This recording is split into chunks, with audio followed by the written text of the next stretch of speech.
आज हम सीरीज की नवी वीडियो में ये जानेंगे कि कर्मयोग का आदर्श क्या है।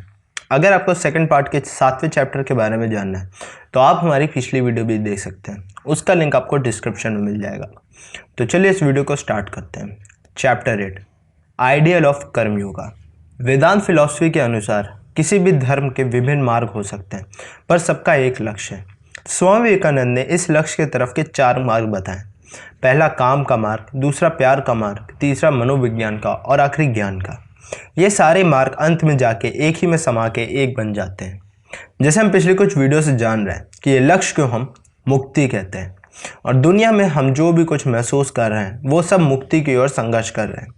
छोटे से परमाणु से लेके मनुष्य तक जो भी जीवित होगा वह मुक्ति के लिए संघर्ष करेगा। अगर हम देखें, पूरा ब्रह्मांड वास्तव में स्वतंत्रता के लिए संघर्ष का प्रमाण है। जैसे धरती सूरज से दूर जाने की कोशिश करता है, पर सूरज का गुरुत्वाकर्षण उसे दूर नहीं जाने देता। इसी तरह चंद्रमा धरती से जुड़ जाना चाहता है, पर धरती का गुरुत्वाकर्षण उसे दूर नहीं जाने देता। इस संघर्ष के बारे में हर धर्म में बात की जाती है, जिससे हमें मुक्ति मिलती है। इसी मुक्ति को हम निस्वार्थ काम करके प्राप्त करते हैं, तो उस मार्ग को हम कर्मयोग कहते हैं। इसीलिए हर काम जो हमारे स्वार्थ को पूर्ण करता है वो हमें इस लक्ष्य तक पहुंचने से रोकता है, और जो कार्य निस्वार्थ हो वो हमें इस लक्ष्य तक पहुंचने में मदद करता है। कर्मयोग एक तरीका है जिसमें हम निस्वार्थता और अच्छे कर्मों से मोक्ष को या स्वतंत्रता को प्राप्त करते हैं। कर्मयोगी को किसी भी सिद्धांत पर विश्वास करने की जरूरत नहीं है। वो चाहे तो उसे भगवान के ऊपर भी विश्वास करने की जरूरत नहीं है, क्योंकि उसकी जिंदगी का हर एक पल उसको महसूस करना चाहिए ताकि निस्वार्थ वो काम कर सके। अब सवाल आता है कि कार्य का अर्थ क्या है? क्या हम इस दुनिया में कुछ अच्छा काम कर सकते हैं या नहीं? अगर हम ये कहते हैं कि इस पूरे दुनिया में अच्छा काम कर सकते हैं तो उसका जवाब होगा नहीं। और अगर छोटी सी जगह या कुछ लोगों की बात करें तो हाँ, हम कुछ लोगों की मदद कर सकते हैं, पर उससे कुछ लोगों का नुकसान होगा। अब हम पहले सवाल में चलते हैं कि कार्य का क्या अर्थ है। कार्य प्रकृति का एक हिस्सा है जो हमेशा चलता है बिना हमारे सहायता के। जो भगवान में विश्वास रखते हैं वो इस बात को काफ़ी अच्छे से समझ लेंगे, क्योंकि वो जानते हैं कि भगवान इतने कमज़ोर नहीं कि उनको हमारी सहायता की ज़रूरत पड़े।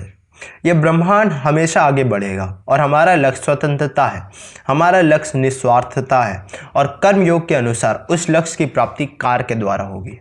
एक कर्मयोगी का हर हिस्सा जब इस विचार से भर गया हो कि उसे सिर्फ अच्छा करना है, तो उसे किसी और उद्देश्य की जरूरत नहीं होती। कर्मयोगी कहते हैं कि जो इंसान अच्छे कार्य सिर्फ स्वर्ग के लिए करता हो वो भी अपने आप को बंधन में बांध लेता है। जो भी कार्य जो किसी स्वार्थ के लिए किया गया हो वो हमें बंधन में बांध देता है, चाहे वो स्वार्थ बहुत ही छोटा ही क्यों ना हो।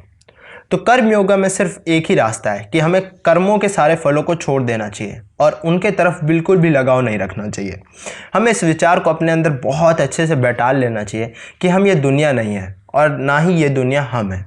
हम ये शरीर भी नहीं है, बस हम एक आत्मा है जो अनंत काल से विश्राम और शांति का भोग कर रही है।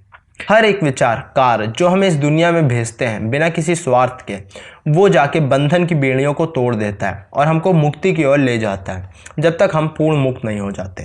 काफ़ी लोग कहेंगे कि भगवत गीता में ये बात गलत लिखी है कि हमें किसी भी कार्य को बिना स्वार्थ के करना चाहिए। वो लोग शायद ऐसा इसलिए कहते हैं क्योंकि उन्होंने वास्तव में निस्वार्थ कार्य देखा ही नहीं है, और शायद देख भी नहीं पाएंगे अगर वो स्वार्थ का साथ नहीं छोड़ेंगे।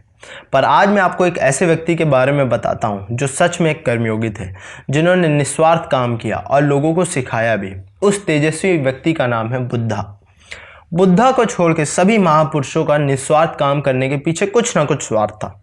बुद्धा को छोड़ के हम सभी बाकी महापुरुषों को 2 श्रेणियों में बांट सकते हैं। पहले वो लोग जो ये कहते थे कि मैं भगवान का अवतार हूँ। दूसरे वो लोग जो ये कहते थे कि वो भगवान का दूत हैं।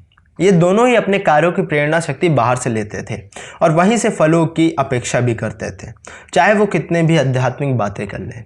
पर सिर्फ एक बुद्धा ही थे जो कहते थे कि मुझे यह जानने में कोई लाभ नहीं कि तुम भगवान के बारे में क्या सोचते हो, और हमें आत्मा के ऊपर क्यों बात करनी चाहिए, इससे भी हमें क्या लाभ होगा।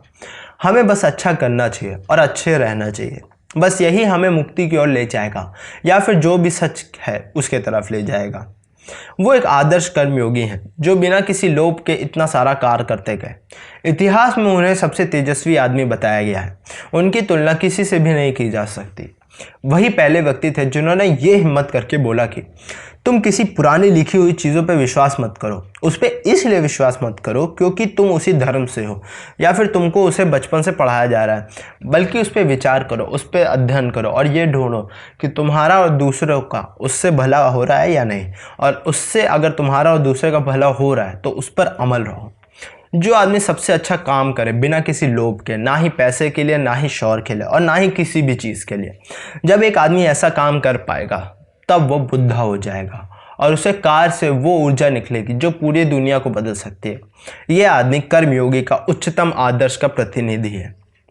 तो दोस्तों, आज के वीडियो को यहीं पे समाप्त करते हैं और आज से यहाँ पे कर्मयोग खत्म होता है। तो आज के लिए बस इतना ही। अब हम लोग अगली वीडियो में मिलते हैं।